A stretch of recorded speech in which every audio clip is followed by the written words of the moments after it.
뭐니뭐니 해도 뭐니가 최고다. 매일신문 경제 전문 콘텐츠 뭐니뭐니에 오신 여러분 진심으로 환영합니다. 저는 매일신문 증권부장 서정덕이고요. 추석에도 저희는 쉬지 않습니다. 추석 연휴에 사실 국내 증시는 쉬고 여러분께서도 잠시 쉼을 하고 계실 수도 있습니다. 하지만 미국 증시 열리고 있고요. 코인 시장 열리고 있고요. 국내 코인에 지금 투자하고 있는 인구들도 굉장히 많이 있다고 합니다. 뭐니뭐니에서도 이번에 추석 연휴를 맞이해서 특집 방송으로 코인 시장에 대해서 조금 알아보고 미장과 또 같이 하면은 어떤 콜라보가 나올 수 있는지 다양한 이야기들을 전문가를 모시고 나눠보려고 하고 있습니다. 특히나 최근에 코인의 상승세가 무섭다라는 이야기를 하면서 코인 시장에 대해서 투자를 꼭 하지 않더라도 어떤 곳인지 궁금하신 분들이 굉장히 많으실 것 같아요. 그래서 A to G 하나하나 오늘 이야기를 나눠보도록 하겠습니다. 코인 이슈의 박은성 대표 모셨는데요. 개인 유튜브 채널 코인 이슈라는 채널을 운영하고 계시고요. 그리고 이제 여러 가지 코인에 대해서 이야기를 해주고 계신 분입니다. 바로 만나보도록 하죠. 어서 오세요. 안녕하세요. 반갑습니다. 잘생기셨네요. 스튜디오가 환해집니다. 더 잘생겼어요. 진짜로요. 네. 저도 이제 화면으로만 뵙다가 네. 예전에 사석에서 한번 뵌 적이 있긴 했었는데 이렇게 스튜디오에서 일로 뵙는 것도 처음인 것 같아요. 너무 반갑네요. 예, 반갑죠. 저희 매일신문 구독자분들도 네. 많이 반가워하실 것 같은데 네. 카메라 보고 한번 인사 한번 부탁드립니다. 안녕하세요. 저는 유튜브 코인 이슈 경제 채널 운영하고 있는 박은성이라고 합니다. 또 이렇게 모처럼 좋은 기회가 또 자리가 잡히게 돼서 오늘 좀 좋은 내용을 전달드리고 가도록 하겠습니다. 네, 반갑습니다. 본인 소개를 그래도 안 할 수가 없어요. 박은성입니다 했지만 이력이 굉장히 독특합니다. 코인으로 굉장히 또 오랫동안 그 일을 하고 계시지만 네. 암호화폐 시장에서 암호화폐라고 보통 하죠 요즘에는. 뭐 그쵸. 암호화폐, 뭐 크립토 코인, 이렇게 크립토 얘기를 하는데 네. 보통 이제 저희는 암호화폐다 이 얘기를 하니까 오늘은 암호화폐로 한번 네. 공통적으로 하고 갈게요. 거기도 지금 일을 하고 계시지만 과거에 농부 일을 좀 하셨었어요? 맞아요. 얼마 전에 또 그 브이로그 영상을 네. 통해서 소개를 처음 해드린 거거든요. 사실 네. 개인적인 뭐 이렇게 얘기는 안 하다가 부모님이 어렸을 때부터 좀 알로에 농장을 하셨어가지고 알로에? 예, 맞아요. 오. 그래서 같이 이렇게 일을 했었고 제가 이제 군대 갔다 와서 쇼핑몰을 했었죠. 건강식품 쇼핑몰 알로에 이제 엑기스라는 제품을 판매하면서 한 13년 정도 한 것 같아요. 하고 이제 지금 이제 하고 있는 유튜브 일 때문에 이제 그만두게 됐고 그렇죠. 좀 창피하거나 좀 부끄럽고 그래요. 왜요? 그거 되게 20대 초반부터 열심히 살았던 그 영상을 봤거든요. 네. 그 시청자 여러분께서도 한번 찾아보시면 재밌더라고요.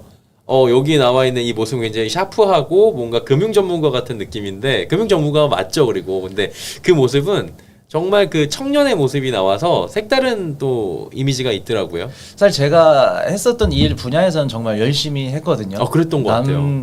예, 남들보다도 훨씬 더 열심히 하고 했는데 제가 지금 하고 있는 이런 직종이 또 알로에 농장이랑 아예 궤가 다르잖아요. 맞아요. 그러다 보니까 좀 선입견을 갖고 보시지 않을까 싶어서 음. 따로 얘기는 뭐 숨긴 건 아니지만 얘기는 따로 안 드렸었죠. 그래서 이제 완전히 분리를 하고 네. 암호화폐 시장에 지금 몸을 담고 있고 전문가로서 코인 이슈라는 채널도 운영을 하고 있고 이렇게 여러 채널에서 코인 시장에 대해서 암호화폐 시장에 대해서 이야기를 해주고 계신데 최근에 폭발적인 상승장이다. 어떤 분들은 이렇게 얘기를 하고 저도 상승장이라고는 하는데 네. 생각보다 이제 이게 참여하고 계신 분들은 그렇게는 얘기는 안 하는 것 같더라고요. 그 이유가 있습니까? 아마 9월달 연준이 금리를 내리면 이제 폭발적으로 상승을 할 거다라고 많이들 생각을 하신 네. 것 같아요. 심지어 제 주변에도 지금 경제에 관심 없던 친구들도 9월달에 연준이 금리 내리면 올라가지 않겠냐 이렇게 얘기 나올 정도로 굉장히 좀 기대를 많이 하신 것 같은데 네. 원래 시장에서 좀 뭐 상승이다 하락이다 이렇게 한 방향만 바라보고 가면 그대로 나오지가 않거든요 사실. 그래서 9월 초 좀 시장을 봤을 때 9월 3일부터 5일까지 미국의 고용 지표가 발표가 됐었거든요. 고용 지표가 좀 둔화된 지표가 발표가 됐었고 시장에서는 고용 지표 이렇게 둔화됐으면 연준이 금리를 내리지 않을까라는 기대감이 이제 당연히 계속해서 올라오죠. 쓰기 시작한 거죠. 그러면서 미국 증시는 계속해서 연을 최고점 넘었고 막상 이제 9월 18일 날 금리를 내리다 보니까 이제 시장 참여자들은 더 큰 거를 원하는 거죠.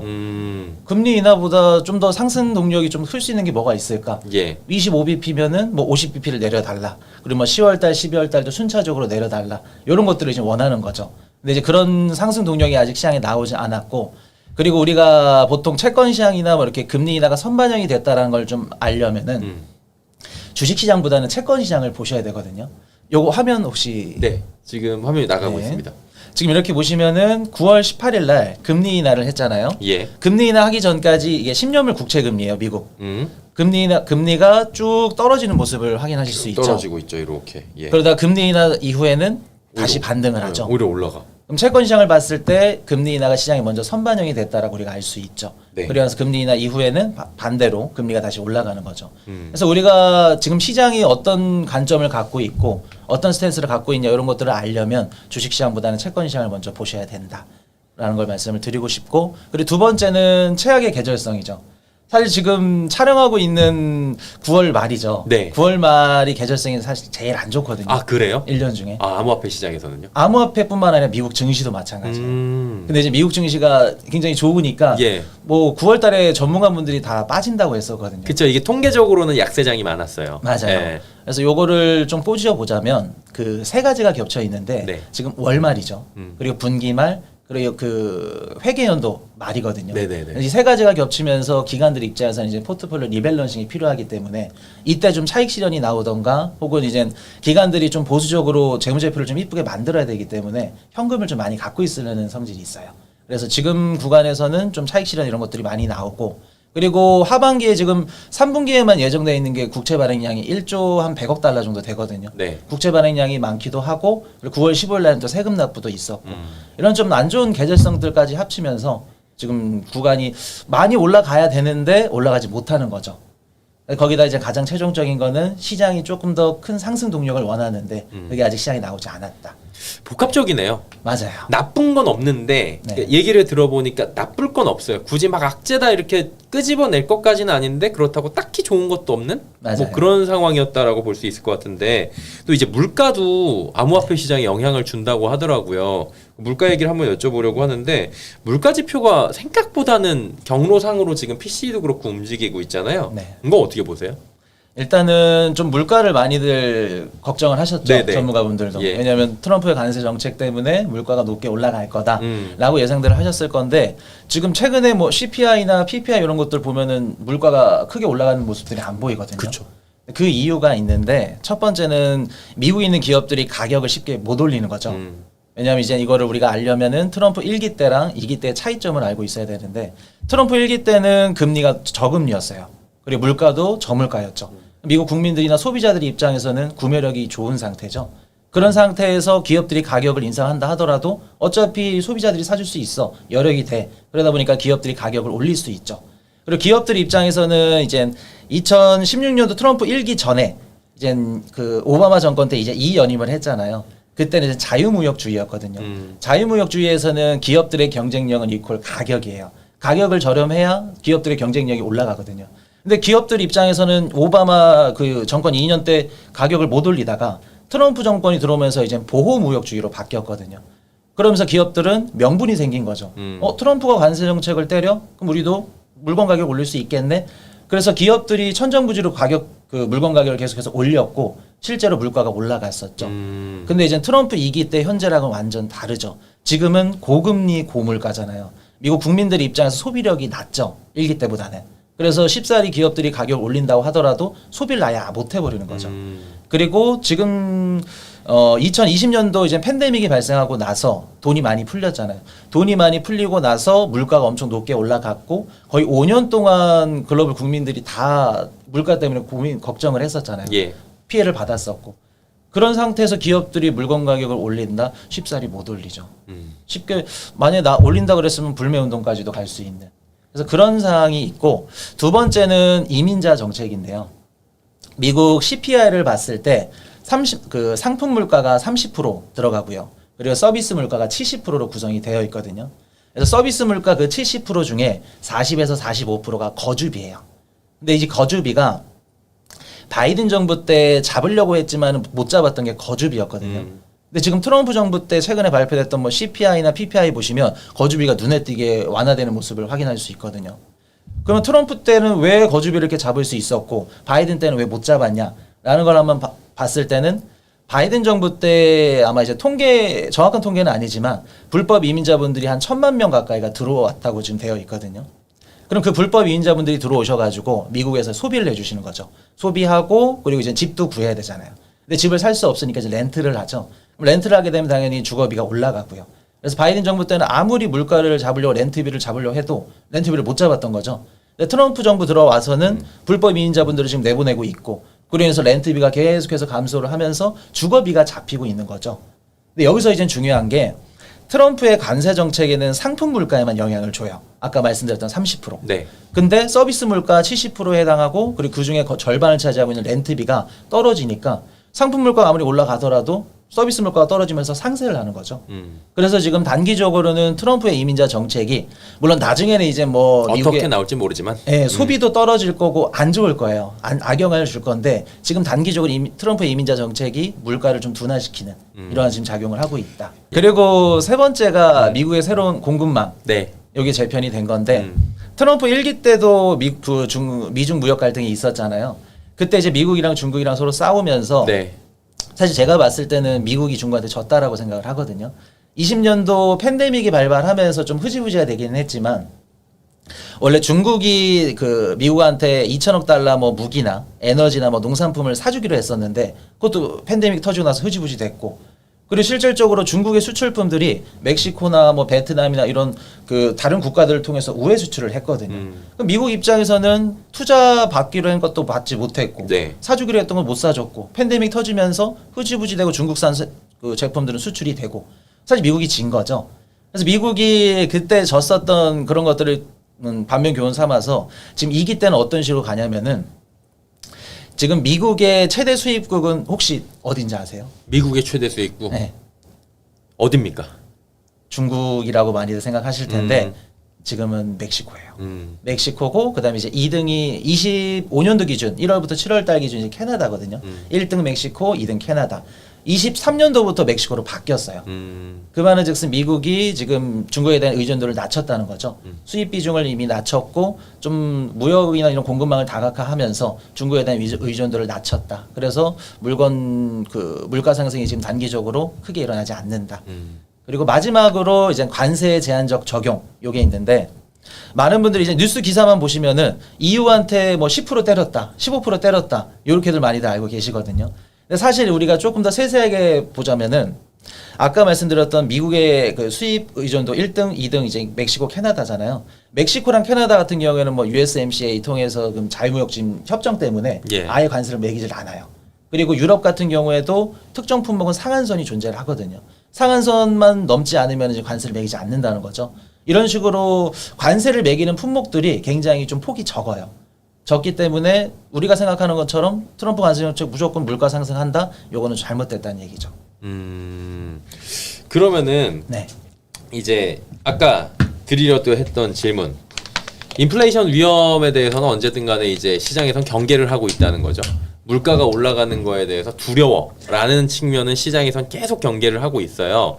그러면은 이게 언젠가는 물가가 한번 튀어오를 수도 있다라고 잠재적으로 기저에 깔고 있는 경우도 있는 것 같은데 만약에 튀어오른다면 언제가 가장 좀 위험하다고 보십니까? 저는 물가 상승은 상수보다는 변수라고 생각을 하거든요. 그래서 좀 단기적인 관점으로 좀 보자면 이번 연말 이제 10월, 11월, 12월은 글로벌 국가들이 이제 소비를 소비 많이 시즌. 하는 예. 일정이잖아요. 뭐 인도의 디왈리 축제라던가 아니면 중국의 광군제 아니면 뭐 박싱데이, 뭐 크리스마스 굉장히 소비를 하는 구간이 많기 때문에 요때 소비가 늘어나면 단기적으로는 좀 물가가 올라가지 그치. 않을까 이런 걱정이 있고요. 그리고 두 번째는 계절적인 영향이죠. 겨울철에 이제 뭐 난방 수요라던가 에너지 수요가 좀 늘어나면은 당연히 물가가 상승할 수도 있겠다. 그리고 세 번째 같은 경우에는 지금 미국 기업들이 그 트럼프 관세 정가분을 자기네들이 감수를 하고 있거든요. 근데 이게 평생 자기네들이 감수를 할 수 없기 때문에 쉽지 않아요. 예. 언젠가는 미국 소비자들한테 전가를 하지 않을까.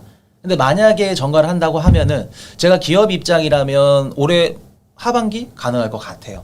예를 들어서 뭐 자동차를 판매하는 이런 기업이다. 그러면 가을철에 보통 이제 신모델이 나오잖아요. 명분이 생기는 거죠. 신모델을 이제 판매를 하면서 이렇게 해서 가격을 올릴 수밖에 없다. 이런 식으로 이제 명분을 계속 쌓아가는 거죠. 그래서 기업들이 상품 가격을 소비자한테 전가하는 요거까지 있다고 하면은 만약에 올해 하반기에 물가가 상승한다. 그럼 내년에 1분기에서 빠르면 1분기죠. 그리고 늦어도 2분기에는 이제 CPI나 PPI 지표로 발표가 되겠죠. 그래서 단기적으로는 그때를 좀 위험하게 보셔야 될 것 같고 그리고 장기적으로 본다 그러면 많은 분들이 지금 미국과 중국의 무역 협정에만 되게 포커스가 맞춰져 있거든요. 근데 사실 이것보다 더 위험한 거는 미국을 제외한 나머지 주요 글로벌 국가들의 관세 전쟁이거든요, 사실. 지금 트럼프 대통령이 하는 얘기가 뭐냐면 영국한테도 너네 우리 우방국이지 않냐. 너네 중국에 대한 관세를 올려야 되지 않아? 우리랑 우방국인데 너네는 왜 안 올려? 이런 식으로 접근을 하고 있거든요. 요게 EU한테도 접근이 할 거고 일본이나 한국한테 똑같이 접근을 할 거예요. 그럼 만약에 너네가 중국에 대한 관세 안 올려? 그럼 우리가 너네 관세 올릴게. 지금 이런 식으로 접근을 하고 있기 때문에 본격적으로 시작이 되는 건 미국을 제외한 뭐 중국이랑 EU 그리고 뭐 중국이랑 뭐 한국 아니면 중국이랑 일본 다른 글로벌 국가들 뭐 멕시코랑 캐나다도 가능하고요. 주요 국가들끼리 서로 관세 전쟁이 가장 위험할 수 있죠. 그래서 이게 또 터질 수밖에 없는 이유가 뭐냐면 지금 트럼프 정부가 보호무역주의를 하고 있잖아요. 그렇죠. 보호무역주의에서 가장 중요한 특징은 뭐냐면 자국 내 특정 산업이라던가 기업을 보호하는 데 있거든요. 그거를 보호하기 위해서는 당연히 다른 나라의 관세를 때릴 수밖에 없는 거죠. 정부에서 해줄 수 있는 게 자기네 기업들한테 해줄 수 있는 게 다른 나라 기업들의 경쟁력을 낮추는 거거든요. 그렇게 되면 관세를 올리고 자기네 기업들을 밀어주는 정책을 펼치는 거죠.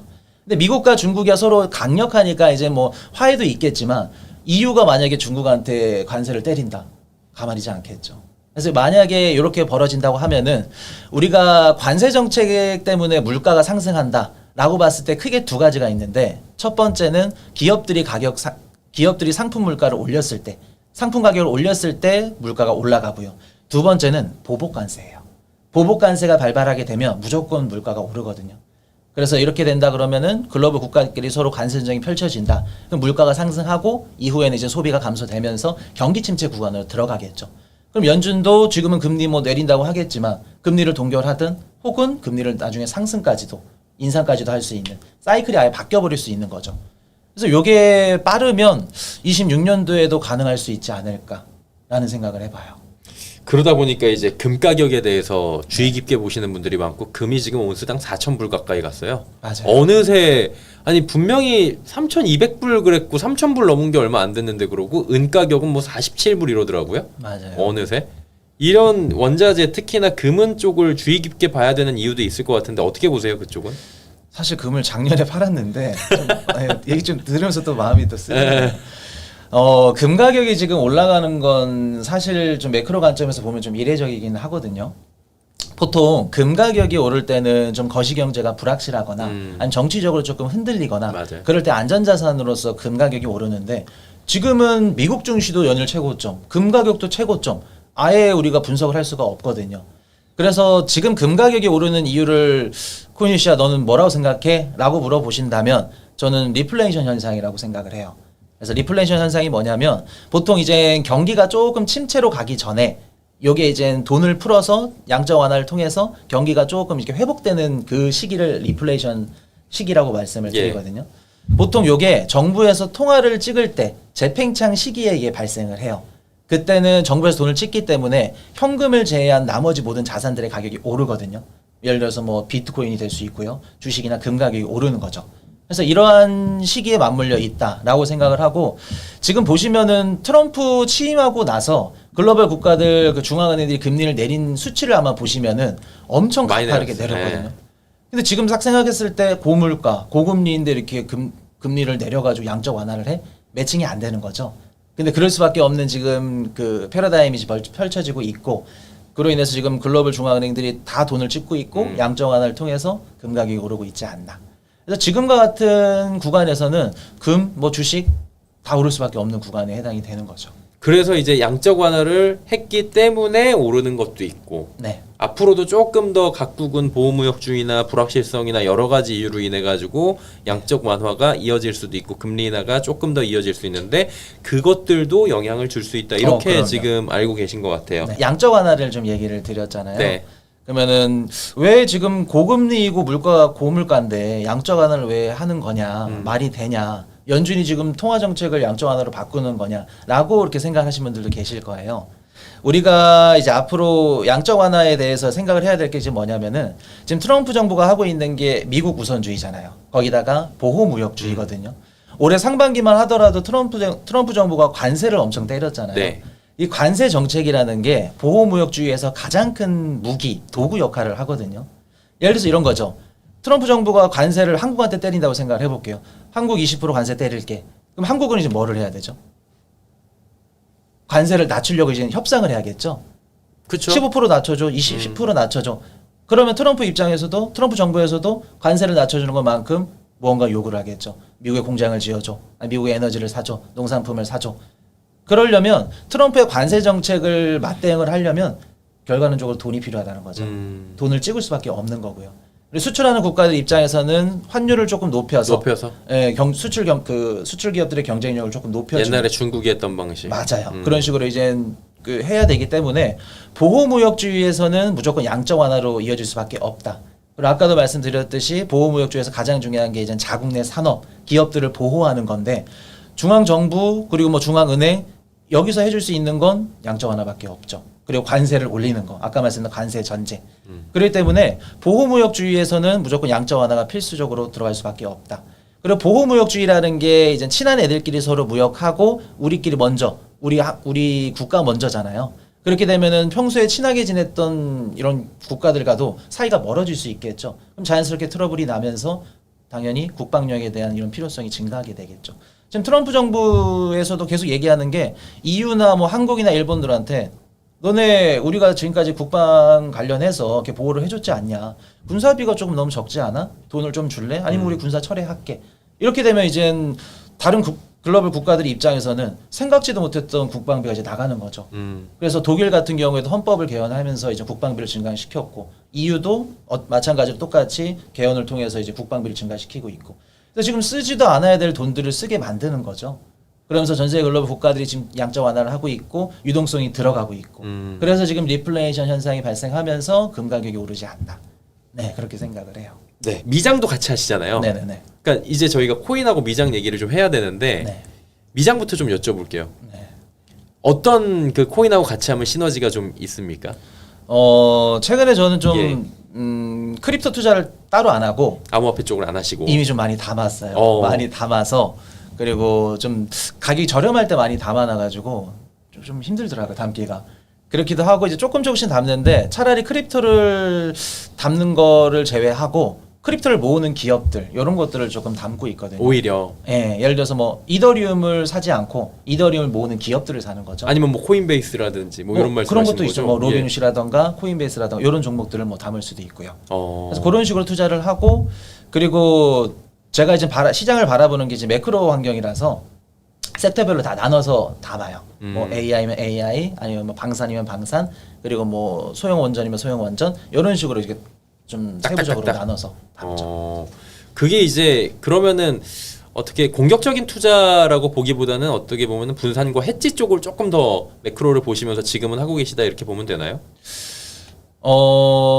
일단은 섹터별로 좀 집중을 하고 있고요. 네. 그 중에서도 또 좀 시가총액이 낮고 공격적인 투자들도 있죠. 있겠죠. 대신 그 비중이 조금 높으면 조금 우량주 위주를 조금 더 담고 이런 식으로 조금 해지를 하는 것 같아요. 운용하시는 거네 그러면 계속해서. 그냥 그쵸. 네. 운용을 쭉 하고 계신 건데 그러면은 지금 우리 4분기가 그 촬영 날짜로 따지면 저희가 9월 30일에 지금 네. 하고 있는 거잖아요. 근데 저희가 방송되는 날짜는 10월 초란 말이죠. 네네. 4분기가 시작이 됐어요. 네. 4분기에 미국 증시랑 암호화폐 시장의 방향성이랑 뭐 동일하게 갈 수도 있고 아닐 수도 있겠지만 어떻게 지금 전체적으로 전망을 하세요? 이거 뭐 대답을 해도 욕을 먹을 거고 잘해도 그래 잘해야 본전이 사실은. 못하면은 그러니까 마음 또 편하게 저는 또 해주세요. 틀렸네. 뭐라고 절대 하지 않기 우리. 예. 근데 뭐 저는 어디 가서든 뭐 제 소신은 이렇게 굽히지 않는 성격이라 저는 개인적으로 4분기 좋게 보고 있거든요. 4분기도 그렇고 뭐 길게 나가서 내년 상반기까지도 괜찮을 수는 있겠죠. 근거가 이제 정치적인 이유 26년도 중간 선거가 있는데요. 트럼프 1기 때 2018년도에도 똑같이 중간 선거가 있었거든요. 그때 상원을 다수당을 공화당이 차지를 했고요. 하원은 민주당한테 뺏겼어요. 그리고 나서 트럼프의 이제 악몽의 2년 남은 임기 2년이 시작이 된 거죠. 추가 감세를 하려고 해도 하원에서 막히고요. 통과가 안 되죠. 네, 그리고 오바마 케어도 폐지를 하려고 했었는데 안 됐고 인프라 투자도 해서 그 목적은 20년도 이제 바이든 대선에서 이기려고 연임을 하기 위해서 돈을 계속 풀려고 했는데 계속 하원에서 막혔던 거죠. 그나마 상원을 갖고 있었기 때문에 이제 탄핵이나 이런 것들은 막을 수 있었거든요. 그럼 트럼프 입장에서는 지금 26년도 11월 달에 있을 이제 중간 선거에 사활을 걸 수밖에 없겠죠. 1기 때 거의 2년 동안을 날려먹었기 때문에 트럼프 정부 입장에서는 내년 11월에 굉장히 중요할 거고 그리고 내년 11월 달에 이기려면은 미국 정치 이제 캘린더 일정상 내년 1분기에서 2분기부터는 준비를 해야 되거든요. 준비한다는 건 뭐 간단하죠. 정부에서 돈을 풀고 그 유동성으로 인해서 국민들이 행복해하면 표를 찍어주겠죠. 그럼 트럼프의 양적 완화 이런 유동성 공급 정책이 아무리 늦더라도 올해 4분기 연말부터는 나와야죠. 그래야 시장에 이제 들어가는 또 시차도 존재를 하기 때문에 1분기, 2분기 시장에 돈이 들어가려면 올해 4분기부터는 빠르게 진행이 돼야죠. 그래서 지금 두 가지가 있는데 얼마 전에 이제 7월 6일 날 7월 4일이죠. 미국 독립기념일이었잖아요. 예. 그때 이제 감세 법안이 통과가 됐고 그로 인해서 이제 기업들이 잉여현금들이 이제 늘어나게 되면은 뭐 자사주도 매입해주고 배당도 주고 그러면서 증시를 이제 올려주는 역할을 하는 거죠. 그리고 두 번째가 이제 SLR 규제 완화라고 요게 이제 은행들이 자기 자본 비율만큼만 국채나 이런 투자자를 해야 된다라는 법안이거든요. 요게 빠르게 되면은 10월 말부터도 가능해요. 의견 수렴 기간이 이제 2달이 끝나가고 있고 10월 말부터 가능하게 된다 그러면 미국에 있는 은행들이 국채를 사주면서 시장 유동성을 넣어줄 수 있는 거죠. 그래서 이러한 정책들 플러스 그리고 바이든 정부 때 막혀 있었던 뭐 IPO라든가 M&A라든가 이런 시장 규제 활성화를 통해서 시장 유동성을 계속해서 공급을 해주겠죠. 유동성이 공급이 된다 그러면 당연히 주식이나 코인 가격은 자산 가격은 올라갈 가능성이 높겠죠. 그리고 두 번째는 미국의 경제 성장률, 높은 경제 성장률을 생각을 하고 있는데요. 미국 GDP 경제 성장률을 봤을 때 가장 높은 비중을 차지하고 있는 게 70%가 소비거든요. 그럼 미국의 소비가 좋냐 안 좋냐에 따라서 미국의 경제가 좋냐 안 좋냐가 갈리거든요. 그럼 미국의 소비를 보자 그러면 올해 4분기 아까도 말씀드렸듯이 소비 일정들이 몰려 있잖아요. 네. 소비가 높게 나올 가능성이 높기 때문에 4분기까지 괜찮지 않겠냐라는 생각이고 그리고 얼마 전에 2분기 GDP 확정치가 발표가 됐는데 3.8%가 발표됐어요. 잘 나왔지. 그리고 3분기 그 GDP 연방 패드나우에서 지금 예상치가 발표됐는데 3.9%거든요. 그럼 2분기, 3분기, 그리고 4분기 소비 때문에 올라간다고 하면은 올해까지는 미국의 소비가 버텨주지 않을까라는 생각이 있고 그리고 미국이 단기적으로 경기 침체에 빠질 가능성이 낮은 이유가 뭐냐면 지금 미국 전체 소비 50% 중에 상위 소득계층으로 따졌을 때 상위 10%가 지금 담당을 하고 있거든요. 그리고 전체 소비 70%까지 간다 그러면 네. 상위 20%가 책임을 지고 있어요. 근데 그분들 입장에서는 본인들의 자산을 지키려고 해지하려고 이제 주식 투자를 하고 있기 때문에 주가가 오르면 소비 여력은 계속해서 올라가는 그런 구조로 지금 되어 있죠. 그래서 미국 주식이 떨어지지 않는 이상 혹은 어느 정도 유지가 되는 이상은 미국의 소비도 떨어질 가능성은 매우 작다라고 보여지고요. 그리고 얼마 전에 엔비디아가 오픈 AI한테 $1,000억 투자했잖아요. 그렇죠. 또 그 $1,000억 갖고 또 오픈 AI 엔비디아 걸 또 사줬고. 요거를 뭐 2001년도 IT 버블 때 그 벤더 파이낸싱이다 위험하다라고 또 분석하시는 분들이 많으신데 사실 지금과 그때는 좀 다르죠. 지금 실제로 AI로 인해서 매출이 뭐 예상만큼은 안 되지만 실제로 발생을 하고 있고 그리고 지금 시장의 유동성이 굉장히 많다고 느껴지는 게 뭐냐면 트럼프의 정부 정책이 엔비디아를 건드리고 그리고 오픈AI 건드리고 인텔 투자를 받고 이런 식으로 계속 돌고 유기적으로 있죠. 도는 네. 거거든요. 그래서 이런 것들이 시장의 유동성 완화 효과를 주고 있고 그리고 얼마 전에 오라클이라고 이제 그 회사가 180억 달러 이제 회사주를 발행을 했는데 회사 채권 발행했는데 모인 자본이 880억 달러가 모였어요. 그만큼 지금 시장에 돈이 많다는 거죠. 그리고 그 중에서도 40년 만기 그 회사채를 발행했는데도 그것까지도 다 사갔거든요. 처음에 그게 논란이 됐었잖아요. 40년 만기를 하는데 이게 뭐 하는 거야? 라고 해갖고 맞아요. 그걸로 주가를 뺐었는데 보니까 돈이 몇 배가 모이니까 맞아요. 싸게 발행할 수 있게 되고 돈이 많구나 이렇게 본 것 같아요. 지금 미국의 30년물 만기도 지금 살까 말까 좀 그러고 있는데 오라클 40년 회사채를? 맞아요. 그래서 그걸 샀다는 거는 지금 월가에 있는 투자자들도 그렇고 시장 참여자들이 AI에 대한 기대감이 굉장히 높다는 거죠. 유동성도 굉장히 풍부하고. 그래서 이러한 이유들 때문에 올해 연말 내년 상반기 충분히 좋지 않을까라는 생각을 하고요. 그리고 아까도 말씀을 드렸지만 한 가지 조금 위험할 수 있는 건 내년으로 가면 갈수록 위험할 수 있죠. 26년도 뭐 주장업주 위기가 발생할 수도 있고요. 경기 둔화 가능성도 있고요. 이게 우리가 내년 11월 달에 중간선거에 좀 포커싱을 맞춰보면 트럼프 정부가 돈을 풀 거야 라는 관점도 있지만 민주당 입장에서는 무언가 리스크가 터질 수 있을 만한 이런 이벤트들을 내년 2분기, 3분기에 터뜨리면 자기네들이 중간선거에 유리할 수 있잖아요.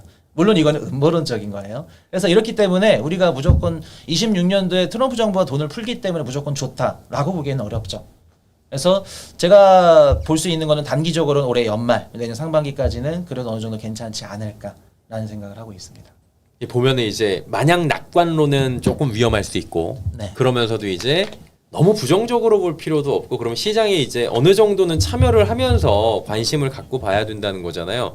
관심을 갖고 쫙 봤더니 아까 금값 얘기를 했었지만 증시하고 금값은 지금 계속 사상 최고치예요. 네. 근데 소위 얘기하고 있는 크립토 시장은 좋긴 좋은데 최고점을 계속 경신하거나 막 빵빵 치고 올라가는 느낌은 좀 적은데 이게 디커플링이라고 하긴 좀 애매하긴 하지만 네. 예전에 같이 갔었잖아요, 나스닥이랑. 네. 근데 그게 현상이 조금 약해진 이유는 뭐예요?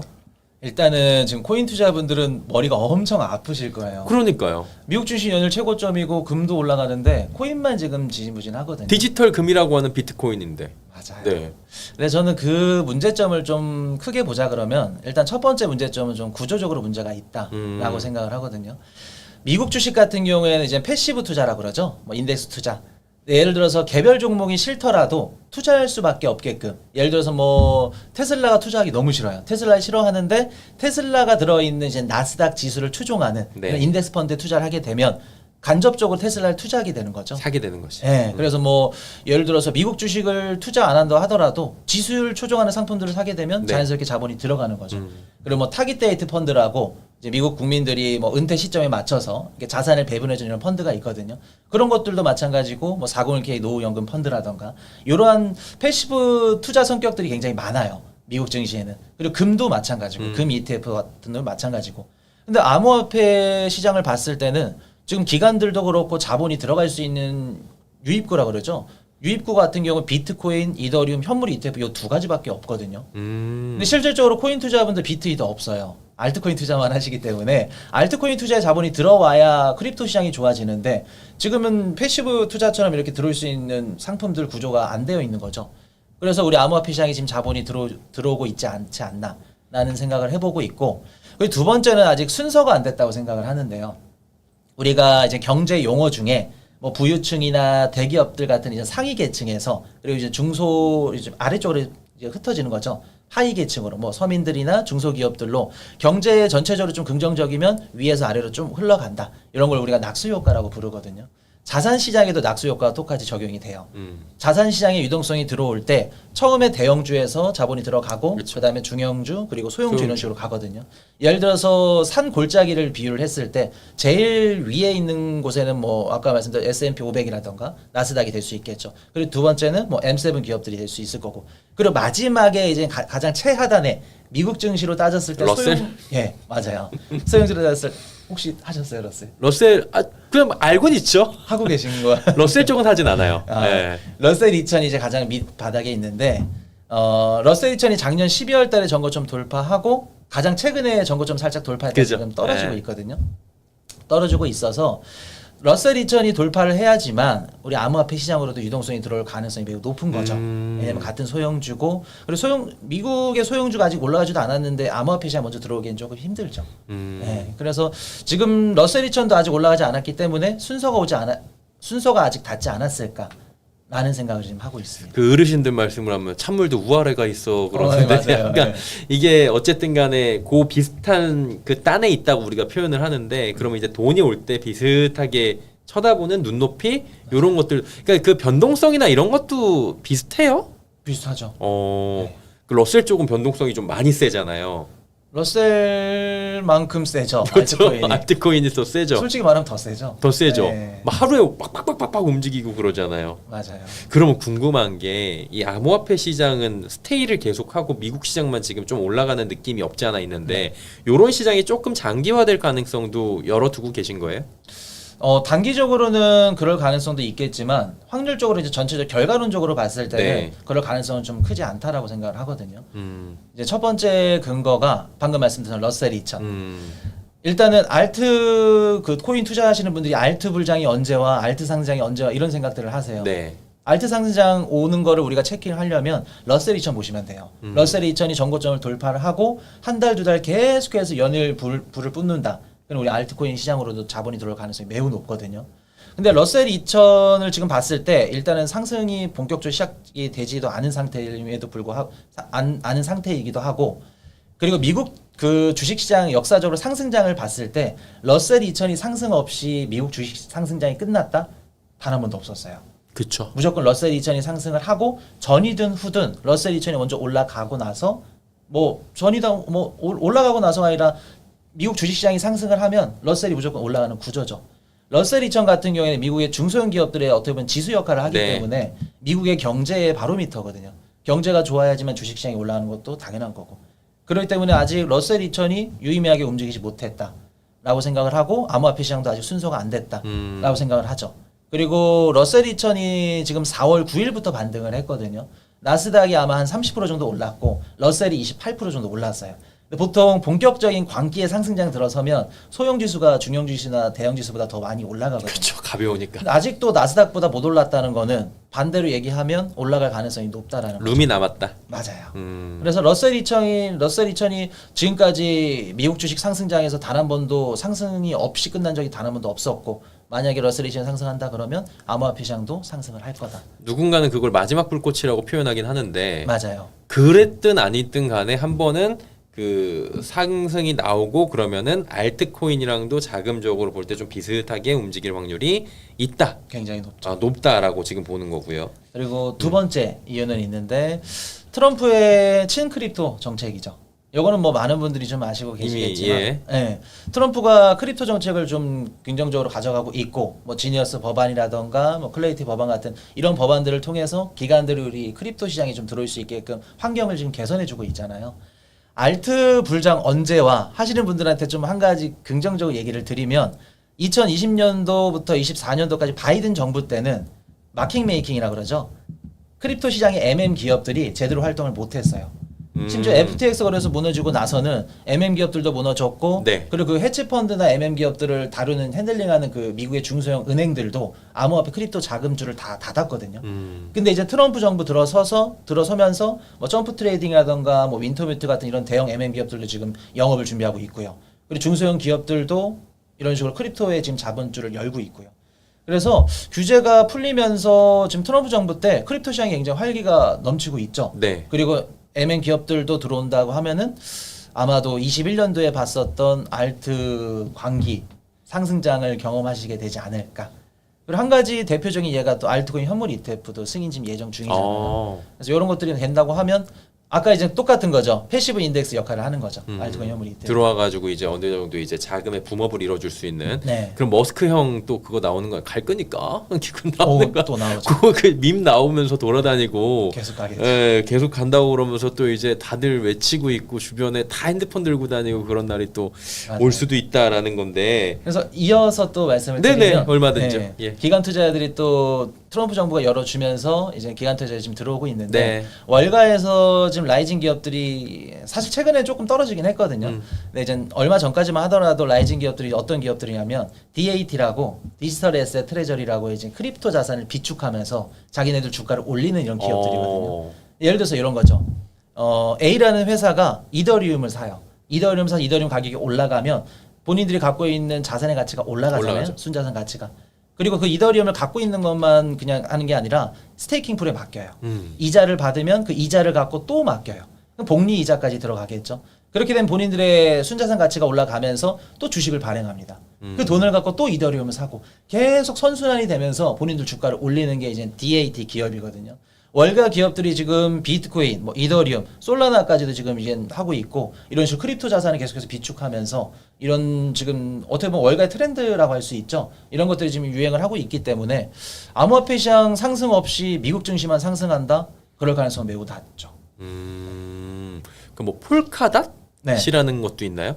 있어요. 걔도 요즘에 뉴스가 나오고 저같이 잘 모르는 저는 진짜 암호화폐는 기사로만 접하는 편인데 네. 예, 그런데도 불구하고 이제 많이들 붐업이 되고 있고 뭔가가 되고 있고 막 그런 얘기들이 나오다 보니까 관심이 더 가고 이런 얘기에 조금 더 재밌게 들으실 수가 있는 것 같아요.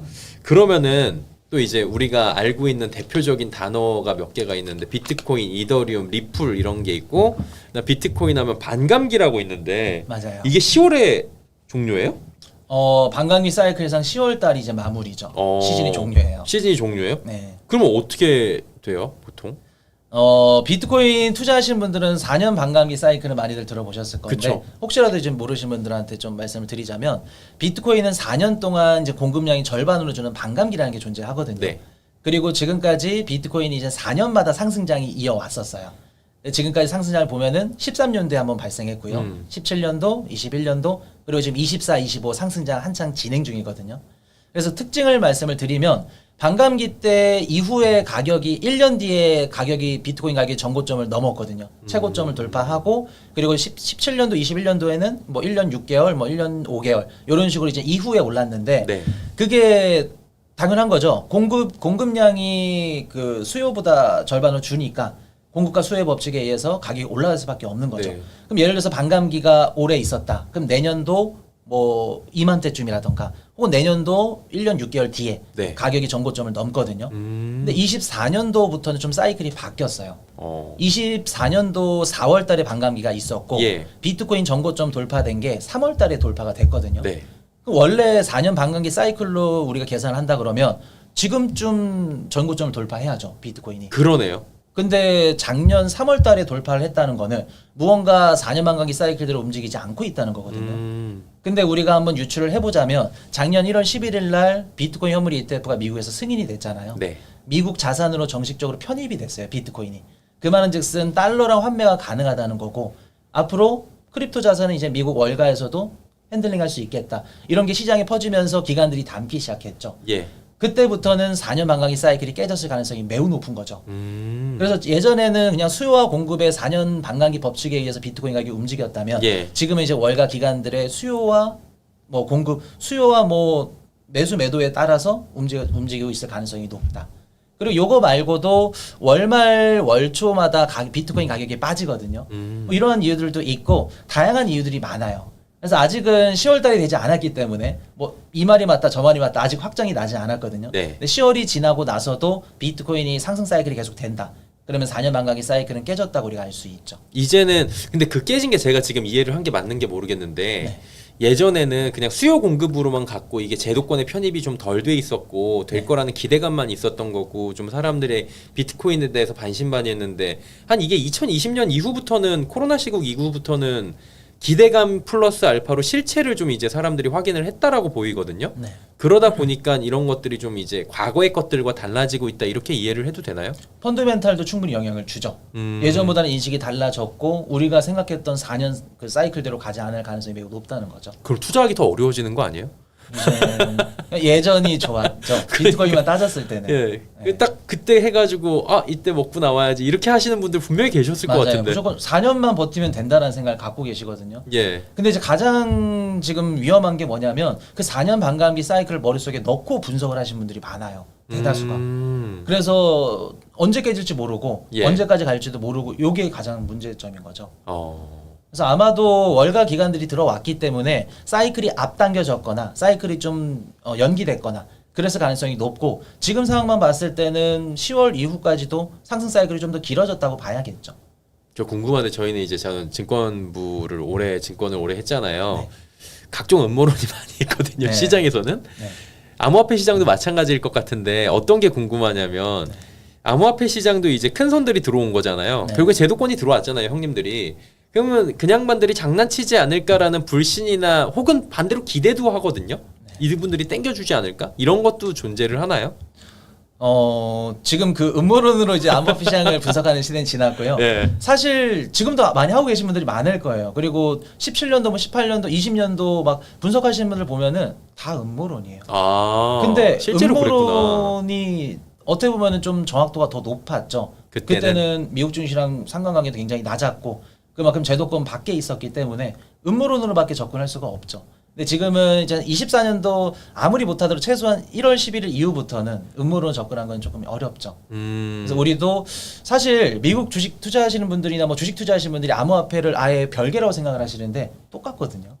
주식시장에 있었던 이런 메커니즘을 갖고 온 게 블록체인 상에서 벌어지고 있는 게 암호화폐 시장이기 때문에 예. 그리고 그게 또 이제 제도권 내로 들어왔잖아요. 그럼 미국 주식이나 암호화폐 시장이 아예 다른 자산 시장이 아니라 다른 상품의 유형이다 그렇게 보시는 게 맞죠. 이제는. 진짜 디지털 금 뭐 이런 식으로 하고 상품 유형이. 아직 뭐 디지털 금까지 가기에는 조금 이르고요. 이렇게 많이들 부르니까. 네. 그리고 이제 궁금한 거는 보시는 분들은 코인 관심 있으신 분들이 지금까지 이거를 보고 계실 거라고요. 지금 저희 대화하는 거를. 그리고 대표님 말씀을 듣고 계실 텐데 그 암호화폐 시장이 본격 상승할 만한 소위 말하는 재료? 이벤트? 남은 것들은 이제 올해 내년에 어떤 것들이 있다고 딱 짚어주실 수 있어요? 일단은 다음 달 좀 굵직굵직한 것들이 많거든요. 네. 일단 다음 달 10월 중순부터 10월 말까지 알트코인 현물 ETF가 지금 승인 예정 중에 있어요. SEC에서 이제 마지막 마무리 단계에 있기 때문에 요게 만약에 된다. 네. 그러면 암호화폐 시장에 우리 유동성이 들어올 수는 있겠죠. 아까 이제 말씀드렸던 미국 증시랑 금 가격은 오르는데 우리 암호화폐 시장만 못 올라가는 이유를 말씀드렸을 때 패시브 인덱스 말씀드렸잖아요. 네. 그 패시브 인덱스 역할을 해주는 게 알트코인 현물 ETF죠. 지금 우리 크립토 시장에는 계속해서 자본을 좀 넣어줄 수 있는 이런 요소들, 구조적인 이런 것들이 필요한데 그런 것들이 지금 부재한 상황이고 만약에 현물 ETF 승인이 된다 그러면 그게 생기는 거기 때문에 괜찮을 거라고 생각을 하는데 저는 개인적으로 알트코인 현물 ETF 승인이 된다 그래서 막 천문학적인 자본이 우리한테 들어온다? 라고 생각하진 않아요. 그 정도는 아니다. 예, 예를 들어서 뭐 10개의 알트코인 현물 ETF가 승인이 된다고 하더라도 아마 한 8개 정도는 거래가 많이 안 될 거예요. 그래서 ETF 상품도 소리 소문 없이 많이 사라지겠죠. 그래서 이더리움과 같이 좀 매력이 있거나 경쟁력이 있는 알트코인들은 괜찮을 건데 나머지 알트코인들은 단순히 기대감만으로 기관들이 투자할 이유는 없죠. 굳이 그거 말고도 투자할 자산들이 굉장히 많거든요. 그렇기 때문에 요것 때문에 무조건 오른다기보다도 천문학적인 돈이 들어온다기보다도 기대감이 많이 좀 크게 형성을 할 거예요. 암호화폐 시장에. 그럼 옥석 가리기가 또 당연히 뭐 그럼요. 되겠네요. 저는 요거는 1년 전부터 말씀을 드려왔던 건데 저는 이번 상승장 사이클 끝나기 전까지 갖고 있는 알트코인들을 다 정리를 할 생각이에요. 아, 그냥 대표님이 갖고 있는 거예요? 왜냐면 이제는 알트코인 우리가 투자했고 우리가 좋아하던 알트코인들의 종류가 이제 바뀔 거거든요. 예를 들어서 뭐 미국의 대기업들이 발행한 알트코인으로 갈 거고 아까도 말씀하셨던 일론 머스크가 이제 뭐 화성 가정 네. 일론 머스크가 뭐 자회사를 갖고 있어서 그 자회사가 발행한 알트코인이 앞으로 이제 상장될 수도 있을 거고요. 그래서 이제는 어떻게 보면 동네 슈퍼랑 홈플러스나 이제 뭐 대기업들 대형 마켓이랑 이제 붙는 지금 순간이기 때문에 굳이 동네 마켓을 갖고 있을 필요 없다는 거죠. 지금은 막 알트코인에 사랑에 빠지신 분들이 많아요. 난 뭐 평생 가져갈 거야. 뭐 B라는 코인 너무 좋아. 이런 분들이 많은데 그때뿐이죠. 이젠 요 상승장 시점에서 최대한 덜어내고 현금만 들고 있으면 앞으로 더 좋은 자산들 살 수 있으니까. 예, 그렇게 지금 준비를 하고 있고 그리고 또 10월 달에 기대해 볼 만한 게 10월 30일이죠. 말일날 이제 이더리움 현물 ETF 스테이킹 네. 이게 이제 예정이 되어 있거든요. 근데 이제 가장 중요한 게 블랙록이죠. 블랙록 ETF 상품이 승인이 돼야지만 나머지 뭐 피델리티나 이런 그 자산운용사들의 상품들도 같이 가는 거기 때문에 블랙록 이더리움 ETF 스테이킹이 10월 30일 그거 이제 기대를 하셔야 되고 그리고 11월 달, 12월 달로 넘어가면 이더리움의 이제 메인넷 업그레이드, 푸사카 업그레이드라고 이제 12월 3일 날 지금 예정이 되어 있거든요. 이거 앞당겨질 수도 있고 또 뒷당겨질 수도 있어요. 그래서 요거는 지켜보셔야 되는데 이더리움이 업그레이드를 한다 그래서 뭐 환경 네트워크 그 체인 환경 상태가 좋아져가지고 이더리움이 직접적으로 가격이 올라가진 않거든요. 그냥 기대감 이런 것들 때문에 많이 올라요. 그래서 우리가 지금까지 이더리움의 좀 굵직굵직한 메인넷 업그레이드 전 후로 봤을 때 항상 가격이 올랐거든요. 진짜로 실제로 뭐 좋아져서 가격이 오른 건 아니고 그래서 이런 것들도 기대감이 좀 작용하지 않을까. 그래서 올해 연말 아까 제가 좋게 보고 있었던 이유들과 같이 더불어서 좀 긍정적이지 않을까라는 생각을 하고 있어요. 그런 이벤트를 또 짚어주셨습니다. 근데 저희가 이제 어떤 종목을 추천하거나 이럴 수는 없어요. 근데 대체적으로 좀 주목을 해볼 만한 코인도 그런 분야가 우리 이제 주식은 섹터가 있잖아요. 뭐 바이오, 반도체 이렇게 하는데 이쪽도 연말에 주목할 만한 뭐 이런 게 있나요? 저는 좀 개인적으로 좋게 보는 코인이 있는데 네. 일단은 첫 번째 이더리움이죠. 제가 뭐 타 방송에서도 2025년도는 이더리움의 한 해다라고 얘기를 했었고 연초에 출연을 했었거든요. 근데 진짜 올해 많이 올랐죠. 많이 올랐죠. 네. 그래서 욕을 좀 덜 먹겠구나. 다행이다. 뭐 한 100개 먹을 거 한 20개 먹겠구나. 다행이다 싶었죠. 그래서 이더리움을 왜 좋게 보냐면 방금 말씀드렸듯이 10월 30일 날 현물 ETF 스테이킹이 예정이 돼 있잖아요. 그게 이제 승인이 되든 안 되든 간에 만약에 승인이 된다고 한다고 하면은 일단 두 가지 좀 긍정적인 부분이 있어요. 첫 번째는 이더리움 가격의 안정성인데요. 지금 이더리움 가격 같은 경우는 사실 좀 변동성이 커요. 그리고 그 기관들 입장에서도 리스크성 자산으로 지금 인식을 하고 있고, 그리고 기관들이 지금 스테이킹을 맡기는데 뭐 바이낸스나 뭐 코인베이스 같은 이런 스테이킹 플랫폼을 통해서 예치를 하거든요. 네. 근데 만약에 현물 ETF를 블랙록이 판매하는 현물 ETF 상품에서 이자를 준다고 하면 그 사설 플랫폼에 스테이킹했었던 수요가 ETF로 옮겨가겠죠. 그리고 기관들의 이더리움 스테이킹 수요가 늘어나면 당연히 이더리움의 가격도 안전성이 좋아질 보장이 거고요. 되니까. 예, 변동성도 낮아질 네. 거고요. 그래서 그런 장점이 있고, 두 번째는 이더리움의 이제 매력이 증진된다는 건데요. 지금 이더리움의 성격을 봤을 때 사실 성장주죠. 그리고 기대주고. 그래서 이런 성장주 성격을 갖고 있지만 만약에 현물 ETF 스테이킹이 된다. 제도권 내에서 채권형 상품의 성격까지 갖게 된다. 그럼 매력이 좀 더 한층 더 높아지는 거죠. 주주들한테 투자자들한테 이자를 배분해 준다 그러면 성장주 기존에 갖고 있었던 성장주 성격에서 채권형 성격까지 동시에 갖게 된다 그러면 이더리움의 매력은 한층 더 좋아지는 거죠. 그래서 제도권 내 채권형 크립토 상품 처음이자 그리고 처음 채권형 상품이 되지 않을까라는 생각을 하는 거고요. 그리고 두 번째는 솔라나죠. 솔라나는 지금 현존하는 이더리움 생태계에 견줄 수 있는 이제 대형 알트코인 중에 한 가지인데, 또 얘네들이 좋은 점 중에 한 가지가 뭐냐면 미국계 대표 알트코인이에요. 그래서 이더리움 좀 견줄 수도 있고 미국계 대표 알트코인이고, 그리고 지금 월가 기관의 이제 자본들이 암호화폐 시장을 지금 핸들링하고 있기 때문에 그런 부분들을 봤을 때도 미국계 코인을 선택하는 게 좀 더 유리하지 않나. 그리고 지금 CME 선물 상장이 솔라나랑 XRP가 되어 있거든요. 네. 얘네 두 개가 10월 달에 알트코인 현물 ETF 승인될 가능성이 매우 높은 코인들이죠. 왜냐하면 CME 선물 상장을 딱 해놓고 거기서 거래량이 어느 정도 입증이 돼야지만 그 현물 ETF가 상장이 되는 순서거든요. 근데 이제 이 두 가지 솔라나랑 XRP가 되어 있기 때문에 XRP가 죄송한데 리플이죠. 리플이죠? 예, 아. 대한민국 국민들이 사랑하는. 네네네. 그래서 이 두 가지 코인이 선물 승인이 될 가능성이 매우 높은 거죠. 그리고 뭐 얘네 또 생태계에서 뭐 펌프앤펀이라던가 뭐 코인을 발행하는 이런 플랫폼이라던가 뭐 게임파이나 이런 커뮤니티들이 굉장히 잘 되어 있기 때문에 수요가 높아요. 네트워크 수요가. 그래서 이런 것들이 솔라나를 조금 가격을 굉장히 긍정적으로 좀 작용할 수 있지 않을까 생각을 하고, 마지막이 체인링크인데요. 이더리움 솔라나에 비해서는 조금 인지도가 떨어지죠. 네. 네임밸류가. 처음 들어보셨나요 혹시? 네. 체인링크가 이제 어떤 코인이냐면은 외부 데이터를 연결해가지고 블록체인 생태계에 넣어주는 역할을 하거든요. 이걸 우리가 오라클이라 그러는데, 블록체인 상에서는 이제 스마트 컨트랙트 기능이라고 자동으로 계약을 해주는 이런 기능들이 있어요. 네. 근데 그 기능을 하려면은 요런 실제 우리 현재 시장에서 이런 정보들을 넣어줘야 되거든요. 이해하기 쉽게 예를 들어드리면, 정부에서 이제 일정 기온이 떨어지면은 난방비를 지원해준다고 볼게요. 네. 서울에서 만약에 현재 기온이 0도 이하이면 난방비를 지원해주는 거예요. 그럼 스마트 계약 같은 경우에는 난방비까지는 자동으로 지원이 되거든요. 근데 지금 서울의 현재 기온이 0도인지 10도인지 20도인지 몰라요. 그럼 이런 실제 온도 같은 이런 데이터들을 블록체인에 넣어주는 역할을 하는 게 체인링크가 하는 역할이에요. 그래서 체인링크가 뭐 기상청이나 아니면 데이터 뭐 정보 제공자들로부터 정보를 받아서 블록체인에 넣어주는 거죠. 한 가지 예를 들면은 우리가 이제 보험금을 청구하잖아요. 보험금을 청구를 할 때 뭐 1급, 2급, 뭐 3급 나눠가지고 네. 이분은 얼마를 지급을 하고 어떻게 지급을 하고 이런 것들이 지금 나눠줘야 되잖아요. 그러려면은 그 환자분의 병원 이런 데이터들도 필요하고, 그러면 그 체인링크 측에서 보험사랑 이제 병원들의 현실 데이터들을 갖고 블록체인에 넣어주는 거죠. 네. 그래서 뭐 A라는 분은 200만 원 지급해줘, 뭐 B라는 분은 300만 원 지급해줘, 자동으로 할 수 있게끔. 네. 그래서 이런 오라클 시장에서 가장 앞서 나가고 있는 게 체인링크고요.